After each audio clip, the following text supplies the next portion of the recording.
Good evening and welcome to the Poets Cafe. It is where artists come alive. Spoken word brings forth the inner creation of hidden treasures, expressing tones of lyrics felt within the soul, vibration that brings stories untold. This platform represents artists of all backgrounds, be it writers, singers, spoken word, artistic expression, and painting, literature, poetry, and a journey through life. Mystery seeks to bring new ideas and opportunities through the mind at all levels. Wherefore my time leaving tomorrow on the wings of yesterday, where birds fly higher than the mystery of dreams never knew. Why do mellow sounds ring silently without ever leaving memories of my lonely blues? We walk by the calls of nature, sing in harmony, pray for the love of the skies, and dance with the stars like a feminine ballerina, gazing across the stage in her soft-toed ballerina shoes. Welcome to the Artists of Poetry Cafe show, Poetically Speaking, hosted by Terry Benjamin and Ron C. McCrae. As delighted as we are, we can't wait to engulf a new wave of presenting this platform to our audience. So, sit back and enjoy. Don't forget to subscribe and hit the like button. Now, let's get started. Let's get started. This is Poetically Speaking, the place for the spoken word with Ronald C. McCrae and Terry Benjamin over the BKS1 Radio TV network. And we're happy to be with you again on this Sunday, a very special show. But again, all the shows are special. But this show is even more special because it's like a reunion. You know, it's an old friend of mine I haven't seen in maybe over 20 years. You know, I've been derelict in my duties as a friend. But I'm going to make it up for it because I'm going to bring in some projects, you know, because again, beautiful spirit. Today's agenda is outside the box, and that's whatever you want it to mean. The quote of the day is from Nina Simone. You know, because again, a lot of people understand that Nina Simone is not just a singer or a songwriter; she's also an activist. You know, and because she is that, I want you to look at her in a different light. You know, and what I want to do, I want to quote from one of her most popular songs. It's called "To Love Somebody," and I just want to share a little bit of the lyric. Because, again, this is what we're talking about today. And it says here, there's a light. A certain kind of light is never shown on me. I want my whole life to be live with you, live with you. There's a way everybody says to each and every little thing. What good does it bring if I ain't got you, if I ain't got you? If I ain't got you, if I ain't got you, you don't know what it's like. Baby, you don't know what it's like to love somebody the way I love you. And that's Nina Simone. And basically, in this program, you know, we see songs as poetry, and we see poetry as song. And the last time we were here, I talked about a piece I was working on because, you know, again, you get around creative people, and then you sort of get inspired. And I said inspired is to be in spirit.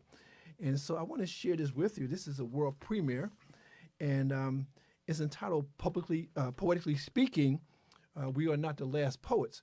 But I know, Ron, when I do this poem, see, they're going to forget the title, and they're just going to forget. They're going to just think about the tagline, and the tagline is "Genius doesn't ask for permission." But the name of the poem is Poetically Speaking, We Are Not the Last Poets.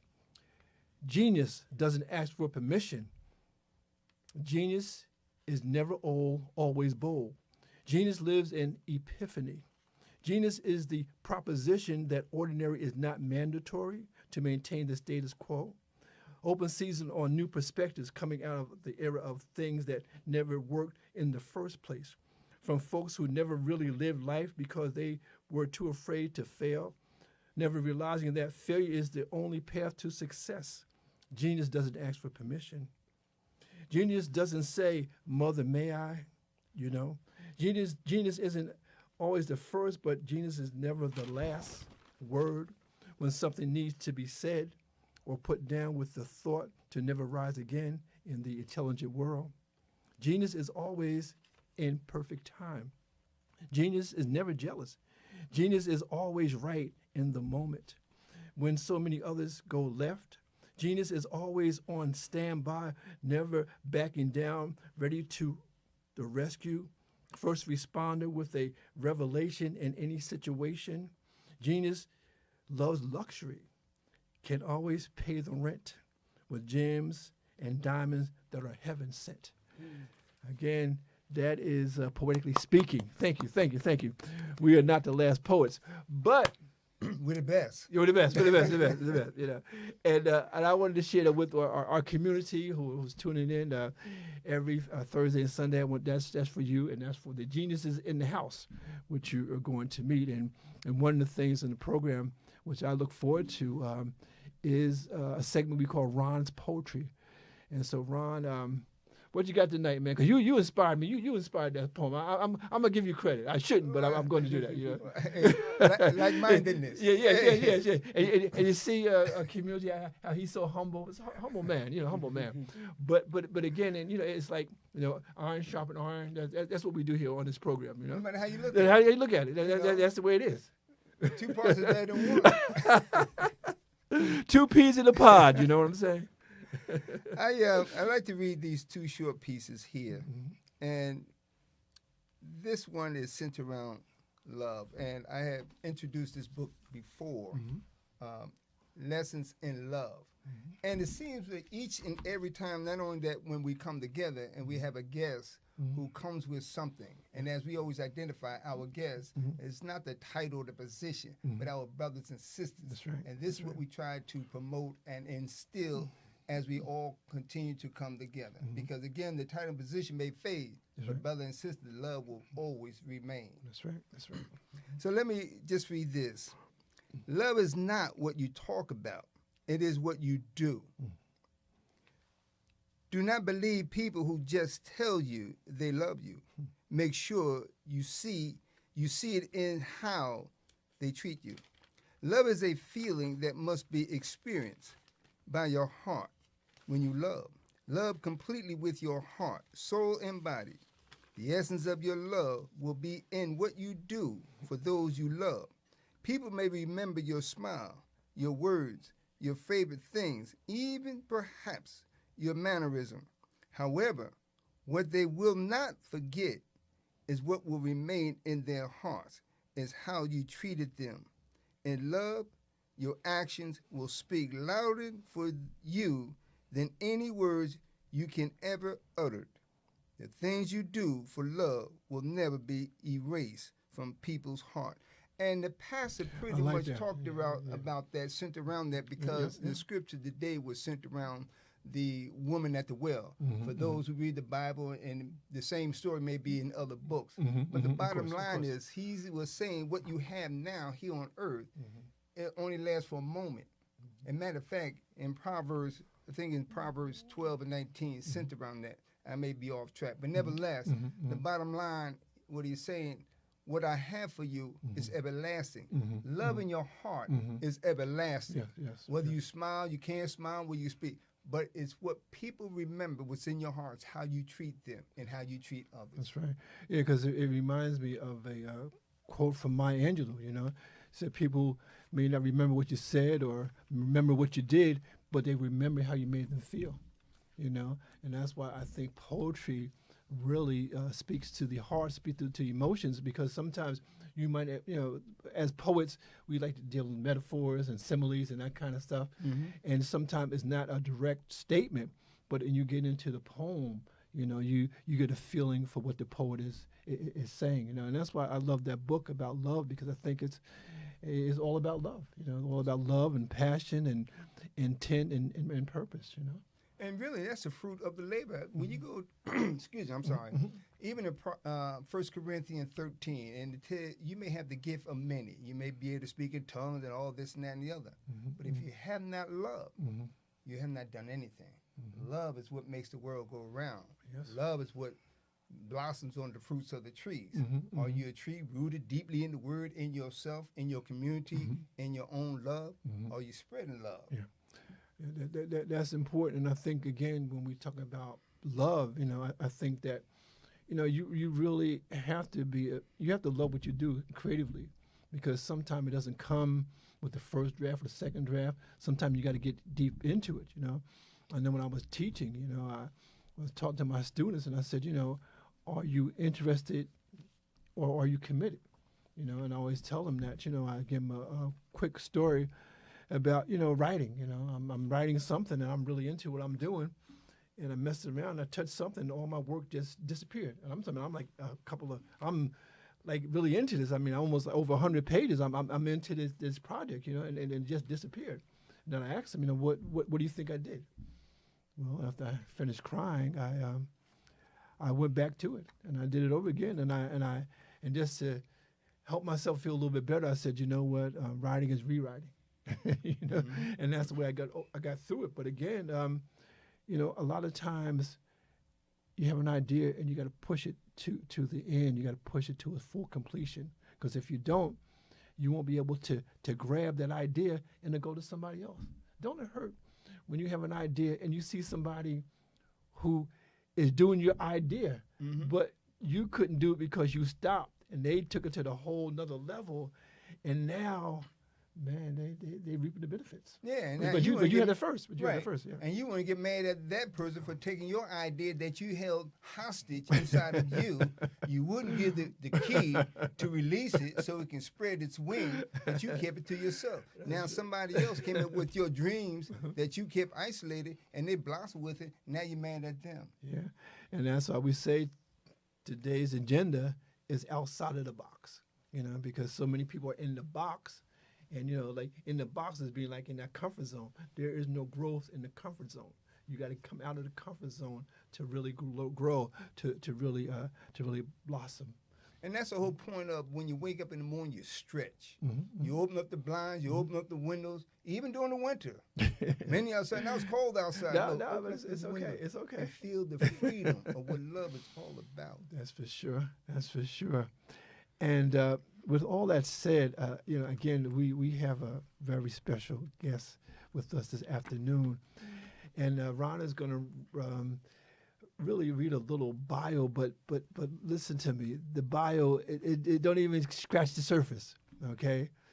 Because what we're going to present to you today is really extra special, and so Ron, please. Absolutely, because when our guest knocked on that door and I saw a smile, thought I was under arrest.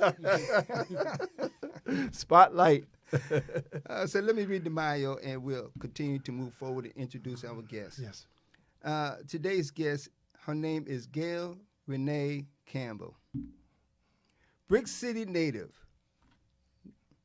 woman of God, aspiring author, Gail Renee Campbell has shown, I'm trying to read from the little tiny phone, so I apologize. Forgive me. Technology. Yeah. Have shown her diversity as an artist with her rock and roll, blues, hip hop, soul, gospel, and dance vibes.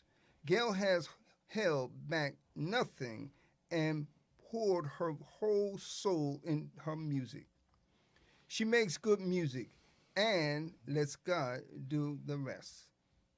Critics have compared her voice to music greats like Tina Turner, Janis Joplin, Phyllis Hyman, Angela Stone, and Jill Scott. That's powerful. You know that. On her latest project, Let People Go. Let Me People Go. She fully embraces her retro soul, styled with a jazzy feel. She shows her deep soul inside with her eyes, which use an Isaac Hayes sample where the singer dives into the 70s era. She and her accomplished producer, Stanley Ipkiss, pushes the envelope even further with her hit song, D.O.T. And she gonna break that down for you. An Afrobeat house music fusion that has her fans in a frenzy of applauses and appreciation. Campbell and Ipkiss are a dynamic duo on this critically acclaimed on their critically acclaimed studio project, Let My People Go. Her first album was the excellent Bloody Waters. And again, Wow. here we have in front of us. And again, this is straight up and raw. We come to you straight up and raw. So any errors and mistakes, we're not here to criticize, and we don't look for those who want to criticize us. But this is about showcasing the appreciation and the love, not only for the show, but for our guests. Right. Our guest today will not only entertain you with a smile, but her voice, her tone, her mannerism, her story, her platform, her creation, no matter how you look at it. You see what I'm saying? Yes, because everybody got excited with Tina Turner and Janis Joplin and Phyllis Hyman. Phyllis Hyman was my lady. Woo, look at I'm still in love with her, with all due respect. But nevertheless, ladies and gentlemen, to our audience and guests, here we have in front of us, have in front of you, Gail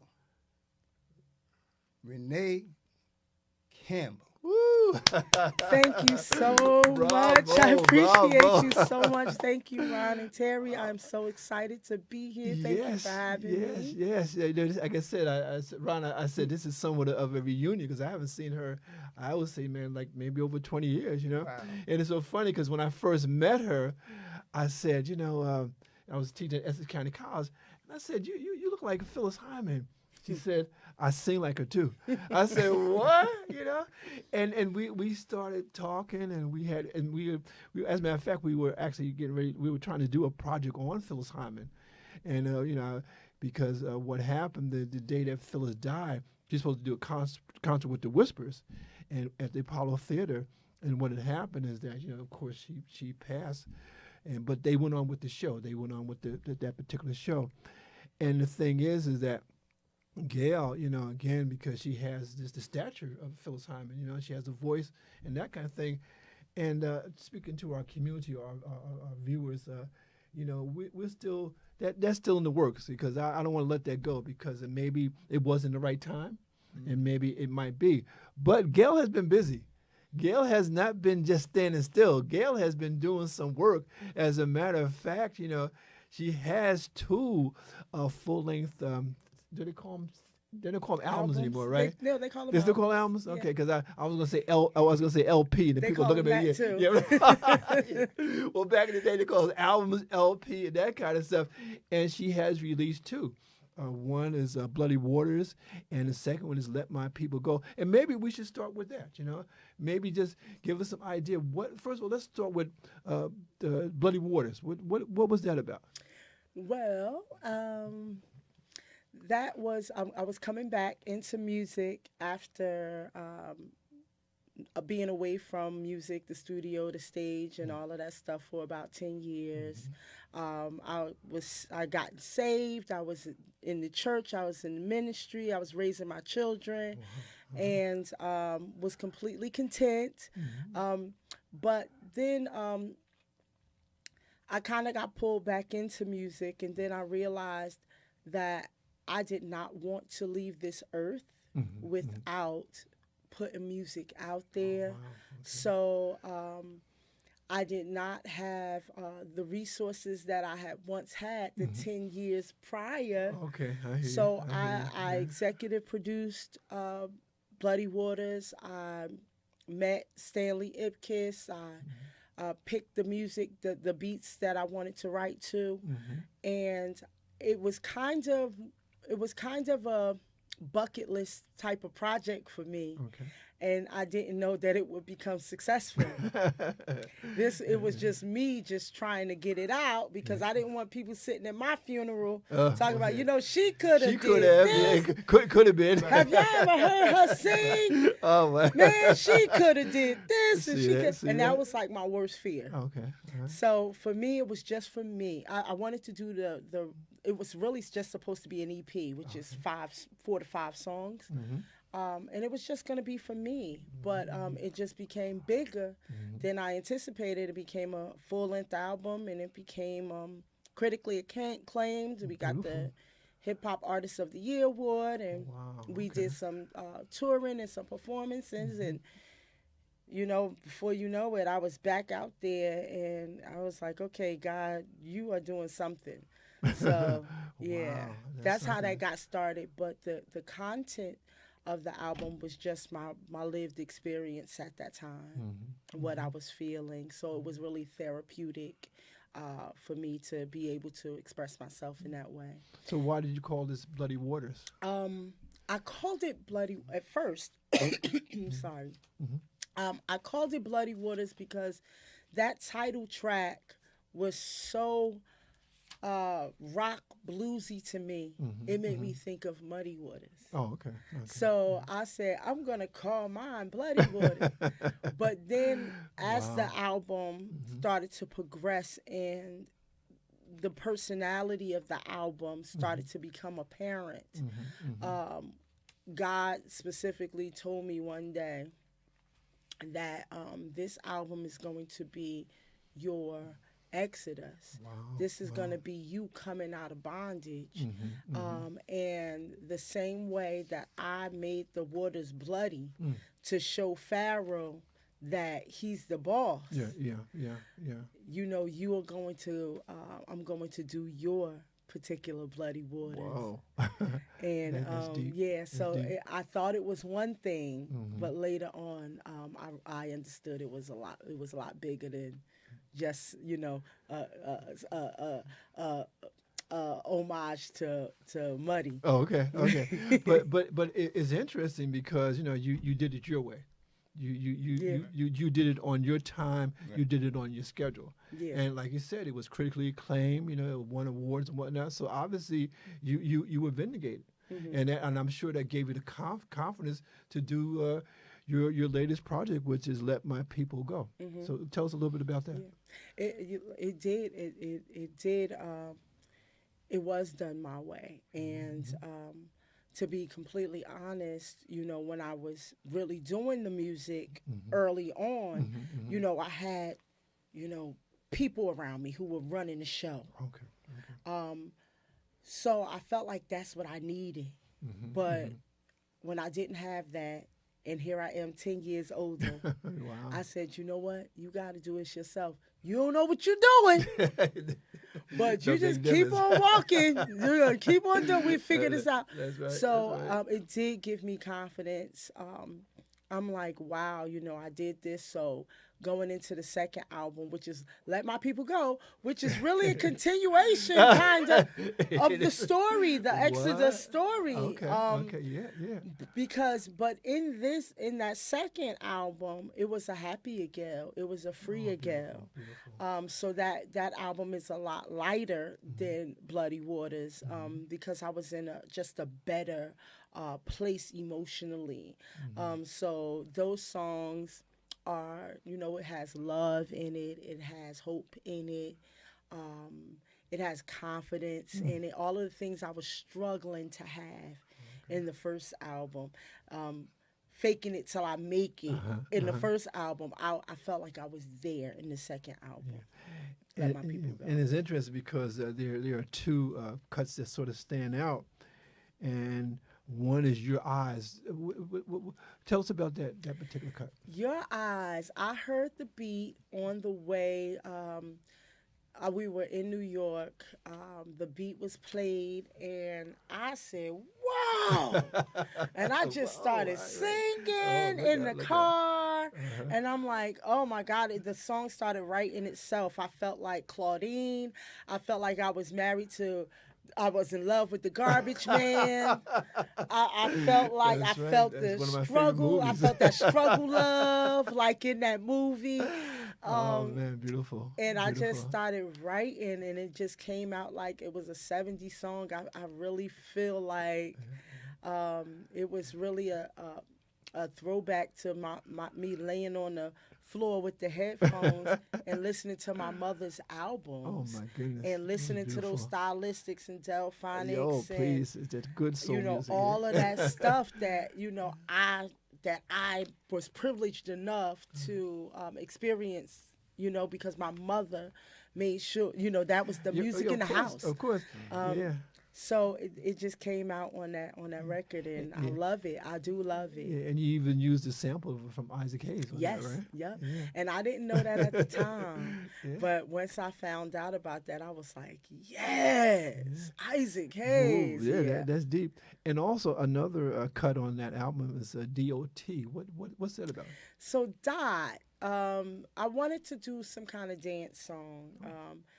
You know, you can't. I always say, like, you can't be from Newark, New Jersey. They'll revoke your house music. That's right. You Newark can't be Brick card City. if Yeah, you yeah, can't. yeah. You don't have Outta a here. dance music. So I listened to that and I wrote it.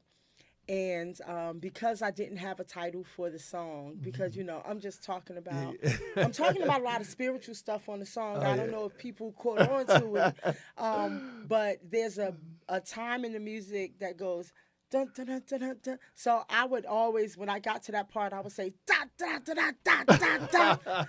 And when they was like, okay, what are we calling this song? I was like, we're just gonna call it Dot. We're just gonna call it Dot because that's you know in the song I say dot dot dot dot dot.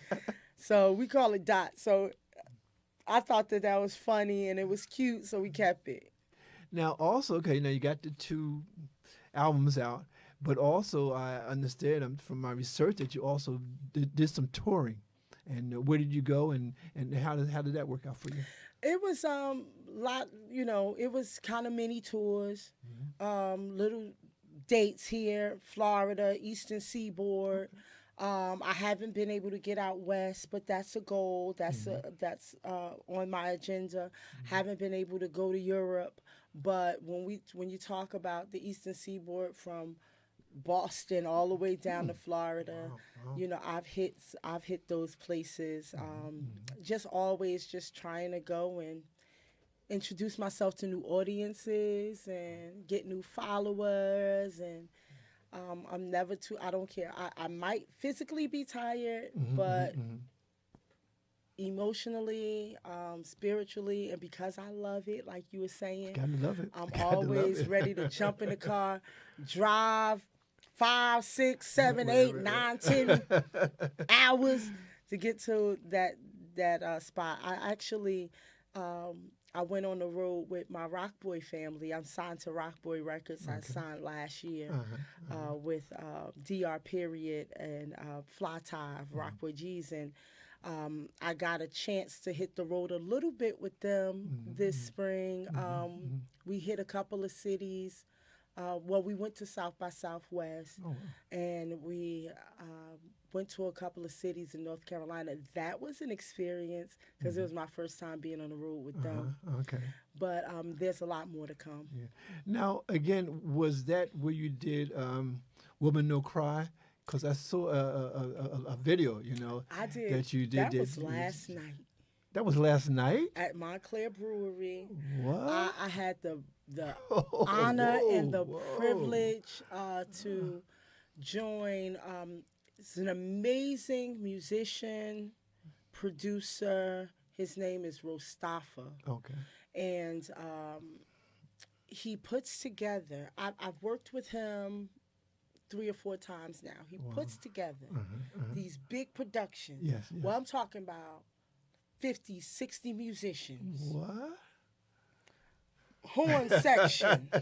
That stage is crowded. Yes. Yeah. But I was watching the video. Wow. Yeah, he does it. The first time I worked with him, we did The Last Waltz, which is a tribute to an American rock group from the 70s. And so we did like a tribute concert to them, and I did that with him for 2 years in a row, and that was when it was like 60 or 70 musicians on the stage, and I just did the little Mavis Staples part, and I only had like 4 little bars, but I said, I'm going to take these 4 bars and I'm going to sing these 4. And people come and say, I remember. I was like, I was shooting my shot with my little 4 bars. You got to do it. You got to do it. But I did it again with him last night. He did a Bob Marley tribute because Bob Marley turned 8. He would have turned 80 this year. Oh, okay. So the place was packed. Wow. Amazing music. He pulls it together. He makes it look so easy. And this time I got a whole song. I got two whole songs. Look at you. I got two whole songs last night. And it was so much fun. Also on the stage was my girl Janetza, who was an amazing artist out of Newark as well. Oh my goodness. Wow. I got whenever I work with her, that's always amazing. So many great singers and musicians. So I love working with him because we get to do really dope things. We did a Bob Marley tribute a couple of weeks ago. I mean, not Bob Marley, Bob Dylan tribute a couple of weeks ago. Okay. We went to New York and Teaneck and did that, and that was fun too. Yeah. So that was last night, Professor. Well, I didn't know that because I was watching it and I said, "Man, this is nice," but I didn't know it was last night. It was last night. But again. So I'm a little tired, but I was gonna be here. Well, hey, again, that's even more reason to applaud her. Absolutely, absolutely, and that's what we talk about. And matter of fact, we were talking about that earlier in reference to, and I say all the time, and I put a journal together. The door of opportunity. You know, you never know when you might be called upon. That's right. And you said something a second ago, especially at the moment you indicated that, and correct me if I'm wrong, a little slump here and there until, God spoke to you. There's a time and season. That's right. And see, that may not have been the time or the season. That's right. Or it could have been either or. But see, when that door of opportunity and you walk through it, and as you indicated, it might be 5, 10, 15 hours, but I will be there. Whatever. Yeah. That's what it's all about. That's the spirit of the heart. And that's what we talk about when we talk about the heart. That's right. Yeah, What do you have love for? That's right. That's Are right. you Don't start me energized? shouting Oh, Lord. We're going to roll up in here. I'm serious. That's what it's all about, people. This is what we try to present to you. We ask that you let us introduce you. Come on the show. Show us your spirit, your energy, no matter how you look at it. Because like I said a little while ago, I thought I'd been locked up by this sister Smile. She came with a smile that was so big. I said, I'm guilty. Yeah. Wonderful sister. Beautiful.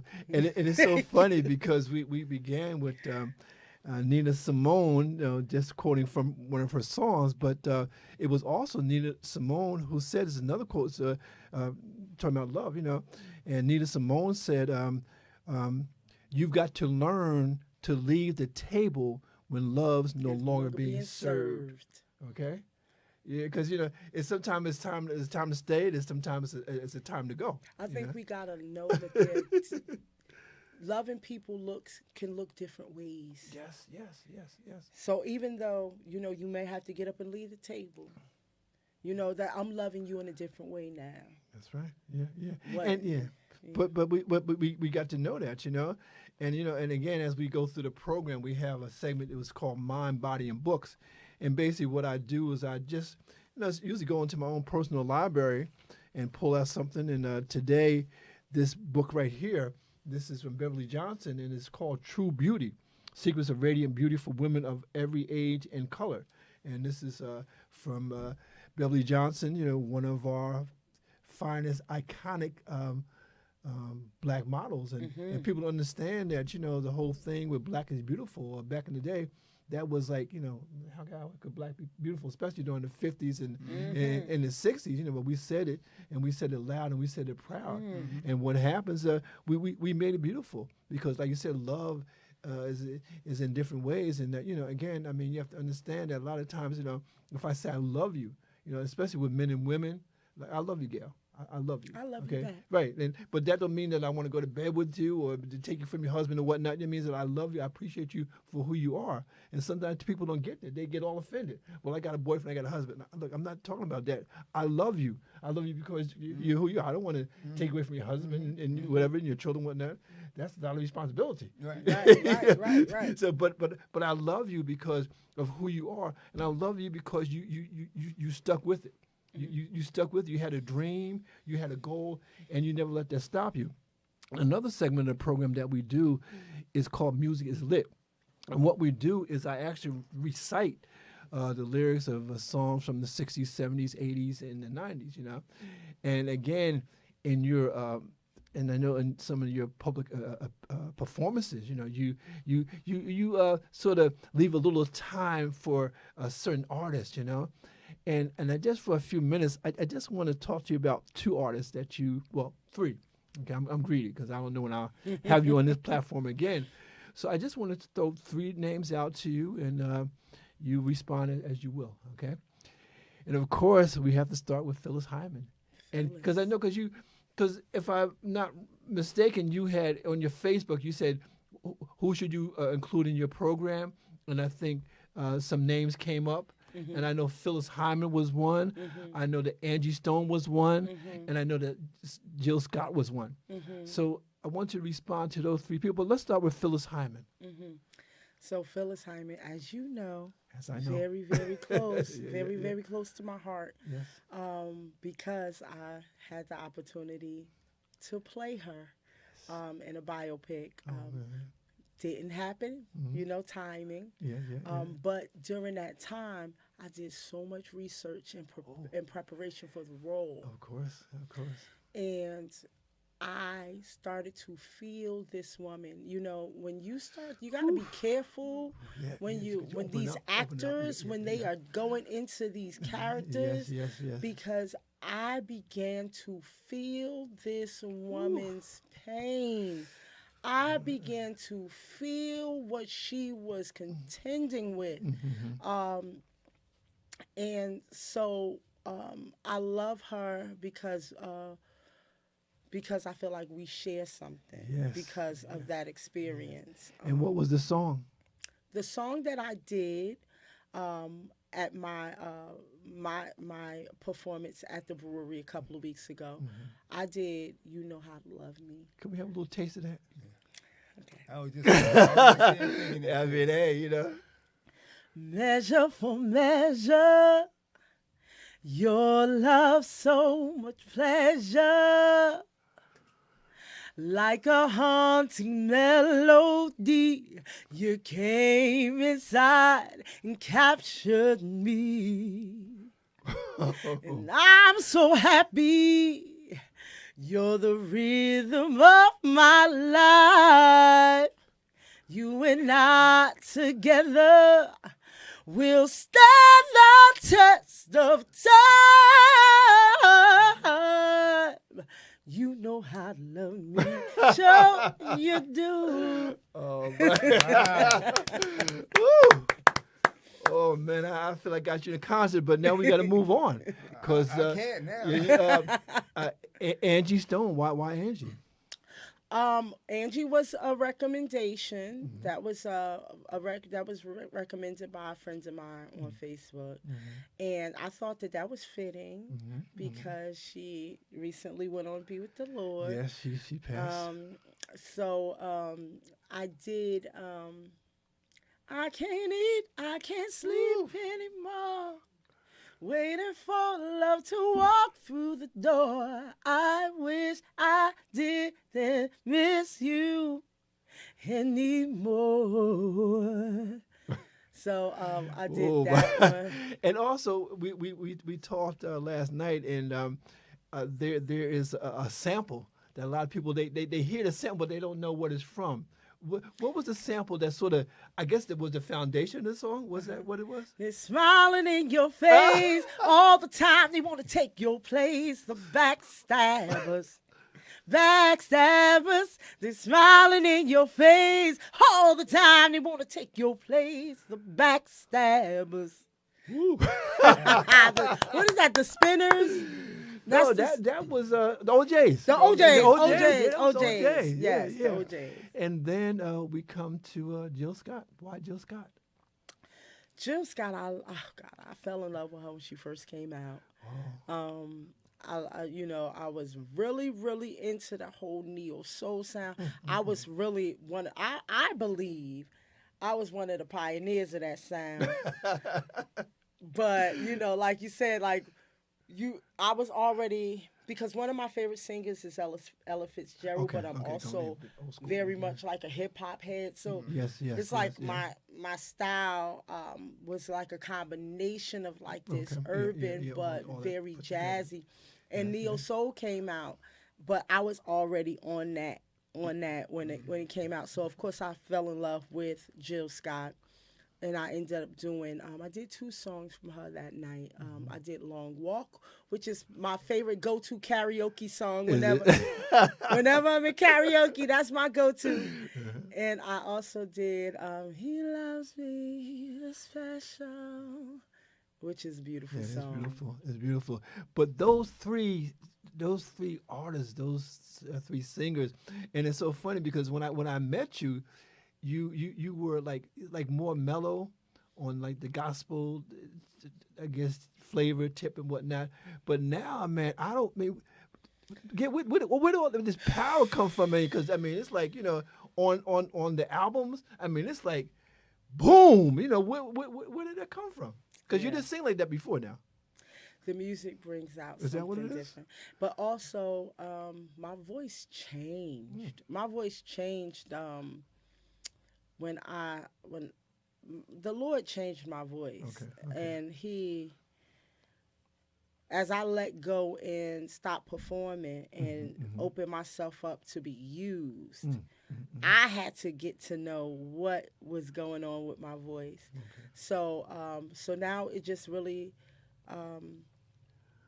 Yes, so it's a different voice. I don't know if voices evolve, but mine certainly has and is. So I don't know if that's something that happens to other singers, but it certainly does happen to me. But I think your voice evolves when you find your voice. Okay, because I know like with poets, I mean, he writes poetry, I write poetry. Our poetry does not sound alike because this is my voice. Genius is. Genius doesn't ask for permission. That's my voice. His voice is a little different, And but I think what happens when you find your voice, see when you find your voice, there's no stopping you. And one of the things, and again, I pray for you, Gail, and I pray that you be successful. But one of the things, like I do a daily music blog called Soul Music Prescription, album by album, song by song, where I take an album and I go through all the songs and I write an essay on each one of the songs. And this week I'm doing Anita Baker, giving you the best that I got. And what I do is I transcribe the lyrics, and then I write an essay based on those lyrics. But the thing that I pray for you is that you sustain your success. And I think one of the secrets of sustaining as a singer, and I think the singers that last longer beyond what I think their shelf life is that you write your own songs, okay? Because when you wait for someone else to give you songs, I mean, you're at a deficit, Teddy Pendergrass was great, but he didn't write those songs. It was Kenny Gamble and Leon Huff. They wrote those songs for him. And what he was able to do, he was able to take those songs and make those songs him. And so and that's why a lot of times when I do Music is Lit, I sometimes pause and say, Teddy sang the song, but it's written by Kenny Gamble and Leon Huff, because I want to make that clear. But you, and I prayed for you, that you sustain yourself, and because you write your own music, you know your voice, you know your capabilities. So again, I wish you longevity in the business, and I think it's key because like Marvin Gaye and like a lot of the other artists, like the Delphonics, they wrote their own material. Oh, really? And so so again, so I pray for you. I wish that for you, and you're gonna be okay. Thank you. You're gonna be okay. Thank You're you. gonna be Oh, all right. absolutely. Appreciate it. I mean, she passed that stage. You passed that stage when you said that as you believe, God changed your voice. That's right. He didn't change it from good or fantastic at that time that you thought it was to something negative. But like he said, I know the plans I have for you. So he moved you to another level. And there's a song, and correct me if I'm wrong, music's in the message. Yeah. You see what I'm saying? That's right. Your music, your tone, your voice, it's in the message. It's your message. Message in the And music. as you indicated, it's you coming from your heart, what you write. These are your words, no one else's. That's right. From your experience. Right. Yeah, It's yeah. okay in our society, people want to emulate somebody else. But is that you when you look in the mirror? At the end of the day, when you wake up, is that you? That's right. The point is, here, you can say, that's me. That's my voice. Sometimes when I go home and look at this show, is that me? I can't believe that I did this. Right? See? Yeah. But it's you, and that's what's important. That's right. And yeah. Go on. And he changed it for the better. That's right. He did. He never changes for stagnation or going back. It's always for the better because it takes you higher and higher. Door of opportunity. Praise God. Yeah. And the thing is that, you know, I've always pushed you for excellence, you know, because again, I mean, anybody can be mediocre, you know. I mean, mediocre is sometimes the status quo. Because you look at those people who audition for the American Idol, some of them are very terrible, but at least, you know, they got their heart to stand up there, you know, and they tell them, okay, well, look, you didn't get it this year, but maybe next year, once you sort of get better, you know. But Gail, like I said, as long as I've known you, you've been a person who's always growing, you know, and when I was doing research, you spoke about being an aspiring author. And so would you speak about that? I mean, I know it's like a little premature, but since I got you, I want our community to know as much as they can and get those albums, okay? Get those albums. But also, our guest is an aspiring author. And I don't even want to say aspiring because that's like would-be author. No, if you did it, you did it, okay? You're an author. You just haven't released your project yet. But tell us about that. So I've been being told by the Lord for 20 years. Write the book. Write the book. So, you know, it's so easier said than done.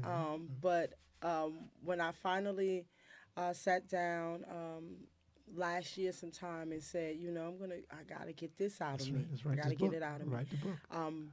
And the Lord, I was trying to write, and the Lord said, girl, you got about 40 essays that you've already written on different topics. He said, pull them all together and do an anthology. Okay. So that's what I did. I went through all of my stuff that I've written over the years, just about different things that, words that the Lord has given me and revelation. So I pulled it all together. And I didn't pick all of them, but it's about, I think, probably about 20 essays in the book. They're short ones. And the name of the book is called Emails from Heaven. Oh, I love it. I pushed the release date back to August because I just have a lot going on right now, and I want to give it the attention that it deserves. So I pushed it to August 9th, so I would love if you could have me back. Well, you know, again, like now you say August 9th, okay? Now that's a good date, but I think that August 14th would be even better. And I'll tell you why. That's my birthday. And I will be 75 on August the 14th. And so, I mean, I don't know what day that is, but if it's in that week, you know, you could come back and share the book, and I would accept it as a birthday gift. I would love that. Okay, all right, I would love that. Community, you heard it first here, okay? So we're gonna have to come back for that. But you know, again, this is Poetically Speaking, and we speak poetry. We speak song. We speak love and laughter and celebration. And again, I opened today with a poem called Poetically Speaking. We are not the last poets. And but you know, most of the time the poetry is from Ron. And one of the things is that Ron, he's such a modest man, you know, because he has 2 books out. He has 2 books of poetry out, you know.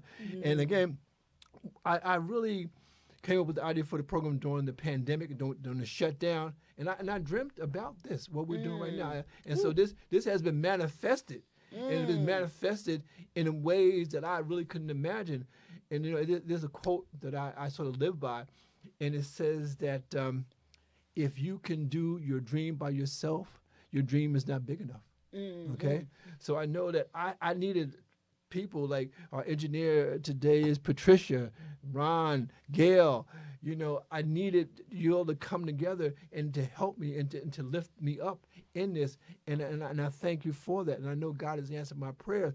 But this man right here, you know, I could not do it without him. You know, and I love this man. Okay. Y'all seem like a great partnership. Yeah, it is. It is because, you know, we know how to fill in each other's gaps, you know, because I was telling him, I said, I had a thought that, you know, when he he's doing another book of poetry. When he does his new book, I said we want to have a situation where, we have you. It's going to be Ron's poetry gallery, because what we're going to do, we're going to blow up some of his poems to like poster size. So as he's signing his book, people can like walk around like a gallery and look at these poems. Oh, I love that. See, that's a good idea, right? Yes. Yeah. And I'm giving that to him for free of charge. Now, see, that's love, because I can sell that idea. Now let me tell you. Yeah, please let tell me tell him. you what I did for Bloody Waters. This is kind of the music version of kind of what you all just said. So for Bloody Waters album release party, my brother suggested that I put mannequins up with the outfits that I wore for different videos. So I had the mannequins with the different outfits that I had on for all of the videos leading up. And so that's kind of that. It is kind of that. Yeah. Yes. See, they're speechless, Don't cry, because if you cry, then everybody going to be crying. Even what the brother's saying and the sister's saying here, it all ties in. And as we know, I can always pick something from something and ties it in. The automatically end up being part of what we always talk about. Exactly. Your story, who you are, your personality, excuse me, even the mere fact that, as you were saying earlier, about love. That's right. It's so important for people to understand when they use the word, think about the word, and act upon the word. What is love? But I'm not going to go there. But here in this book, I want to read a short piece, but also say the importance of the joy that we find here when we do this show. That's right. We collaborate with, and the energy, the inspiration is what the energy and the joy comes from. That's right. That's right. And that's what's important. That's right. And just here, as you was mentioning, and the sister, and see here, my other book, The Archaeological Cafe, where poetry comes alive, unearthing hidden treasure deep within you. You out see, there. so as the You out sister there. was saying, trying to we all been there. The best of the best been there. You can go all the way back in ancient time and find they were struggling, but they realized how God takes that one seed, that one word, that one dream, and put it. All He tells you to do, you write it. No matter how you look at it, you write it. You write it. Daniel had dreams. They had dreams. And matter of fact, right. When my first piece that I wrote was centered around, and I mentioned it before, Nathaniel Hawthorne, the Scarlet Letter. He said, any man who sits alone and cannot and looks around and cannot dream strange things need not write romance. And this is what you're saying. That's right. That's right. Everything in here, the poets on this wall, our guests, it's poetry. It's poetry. It's love stories. All of it. When I open up, the spoken word. The spoken word. Artists, writers, expression. No matter how you look at it, it's in you. That's right. And the thing, let me see these books here, okay? Let me draw the book here, right? Because he's too modest to do this. I don't know why. Listen to me, ladies and gentlemen. This is his two books, and and he's working on another book. But the point I'm making is that, and like with you, Gail, you had all these essays. You bring them together. That's a book. Community. You might have poems and whatnot. You put them together. I'm working on a collection now. It's called Love Under Chaos, and it's the collected poems of Terry Benjamin from 1969 to 2025. Because recently I was invited to an art exhibit at Union County College, where they had actually reproduced articles that I wrote for the school newspaper and blew them up poster size. And because I was one of the first students in the EOF program, they blew up a timeline of EOF and had my picture right there. Wow. Because again, in 1968 the program was started in New Jersey, and I was one of the first 30 students to be on the program. And the thing is that they took time to really appreciate me in that kind of way. And I'm saying to you, man, don't be afraid to jump out there, to jump outside the box, and to show your genius, because we all have genius within us.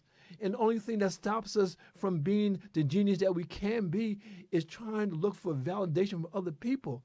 I don't need you to tell me that I'm a genius. I'm a genius. He's a genius. You're a genius. And I'm not saying that to be better than anybody else or be braggadocious or whatnot. God gave me genius. And I was able to embrace my genius and to keep my genius going. And so when I say genius doesn't ask for permission, that's what I mean. Genius doesn't ask for permission. You didn't ask to write those songs. You didn't ask to write those poems. I didn't ask to write the plays that I've written and whatnot, because God gave me this idea. And it's so funny because I was going back to things I wrote in 1969 and 67. And the thing is that I find, and this is profound, again, I'm going to say this because it really came to me, you know, if you write something and it's of a pure heart, it is never old. Mm-hmm. I'm reading stuff that they brought to me in 68, and it's still relevant. It's still real. It still gets me. And so, like I said, so it's a collective work. I don't know how long it's going to be. I don't know how many poems and whatnot. But the point I'm making is that genius doesn't ask for permission, because intuition is not a question. It's not a question mark. Intuition is not a question mark. You know when it feels right. And sometimes it takes courage to put yourself out there, you know. But this is what God, and it says in the Bible, He didn't give us a spirit of fear. And we don't have that, man, you know. And again, community. See, this is the heartbreaking thing, okay? This hour goes so fast. We only have 5 minutes. Mm-hmm. And so what we do in the last 5 minutes, we give this brother the impossible task of summing up what we've gone through and saying goodnight. So, Ron. Yeah, and this brother talk about being modest. Let me tell you something. All these years I've known this brother, it wasn't until a couple of weeks ago we visit one of the locations where he went to school at, or was a professor or a student.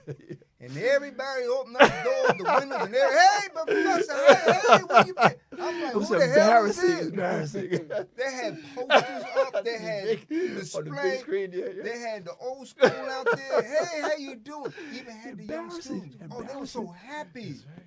A living legend. Who is this man? I thought I knew this brother. And I'm so happy I could say I was one of your students. Too. Yes. And that's why I said earlier when we first started, you never know who you're going to pass, who you with, who you're going to meet along the way. Let me just read these two short pieces right quick. It's never too late to love. Young people may think love is reserved for them, but it is really for the young at heart. No matter how old you become, your heart retains its usefulness when you love and are loved in return.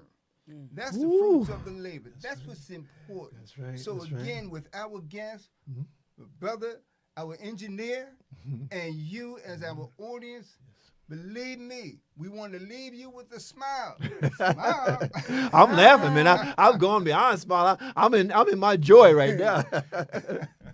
I'm in my joy. You know. And a quick shout out to this poet that I've been working with. Yes. Her name is Kendi Love. Okay. She's amazing.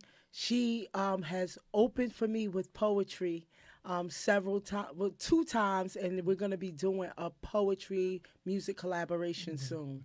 Well, look. So I love you, Kendi. Yeah. And you know, we have her on the program, you know, because this is what we do. Absolutely. And we have how many minutes to go? 3. 3 minutes. So what can you say in 3 minutes? Oh, it's going to take longer than 3 minutes. You know, again, just in short, in the 3 minutes, yes. The most important is the spirit, as you always mentioned, the joy, the company, the guests, no matter how you look at it. Treasure is in each and every single person. There's a time and season. Yes. And let me say this directly to those who shout hallelujah, amen, praise the Lord. I know the Lord. Well, if that's the case, then allow Him to bring out that dark side within you to the treasure to showcase who He really is and who you are inspired. Write that book. Sing that song. Yes. Dance to the music. Let the flowers flow. I say to the students all the time. Preach, brother, preach. There's nothing out there that God has created that He left in the dark. Remember, light came from darkness. Yes.